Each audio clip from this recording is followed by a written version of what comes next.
if you're out there prospecting for properties, you're looking for a deal, you want to have what's called your seller information sheet handy. Now, that could look a bunch of different ways. It can be short and sweet and simple. It can be long and complex and detailed. It kind of depends on what types of deals you're looking for, your specific process and your specific needs. Now, this is one very quick example of a seller information sheet, and it's super simple, guys. But what this does is it helps you to identify very basic, key, fundamental information about a property so that you can do your initial analysis, see if this is a go or a no-go, to continue pursuing, to continue moving forward, and see if you want to make an offer on a property, right? It goes over basic things about the seller's information, the property address, beds, baths, square foot, year built, how long they've owned it. Guys, the most important question you have to ask, and I encourage you to ask this multiple times, fit this in there, ask it different ways, ask it at different parts in your conversation. What is the reason you are selling?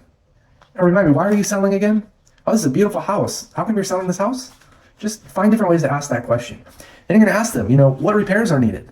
Oh, there are no repairs. It's perfect. It's in great condition. It's totally livable. Okay, well, hey, tell me about the bathrooms. How's the bathrooms? You got 2 bathrooms, right? How's the downstairs bathroom? Tell me about that one.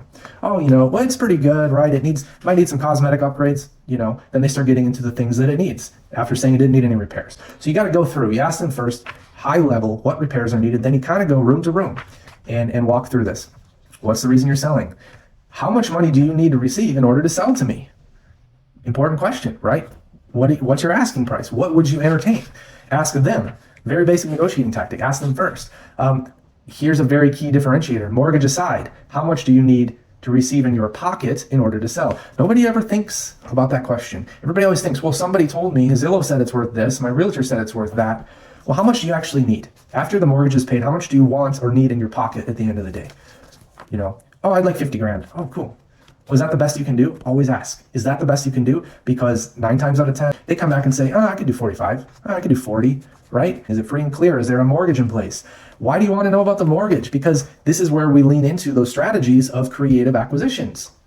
If they have a mortgage and they have 2.25%, you do everything you possibly can to take over that mortgage. Because if you go get your own mortgage right now, I don't know, it's 6.5%. If you go and get a mortgage in your business, it's 8, maybe 8.5. Okay, so 2.25, yeah, do whatever you got to do to take over that mortgage payment. So you're going to ask about that. You're going to ask about liens, all of those good things. Very simple thing to put together, and something I want to have with you. I have this in the back of my car at all times, because if I'm driving and I see a rundown property, I'm going to stop and go knock on the door, and I'm going to see if they're open to selling. And if they are, we're going to walk through the seller information sheet. I'm going to walk through the property. I'm going to take some photos, get the lay of the land. Then I'm going to go back to my desk, put the information in, do a little Google searching, look on my software that I use, get some comps, start doing the analysis. But it starts with the seller information sheet. Hope that helps.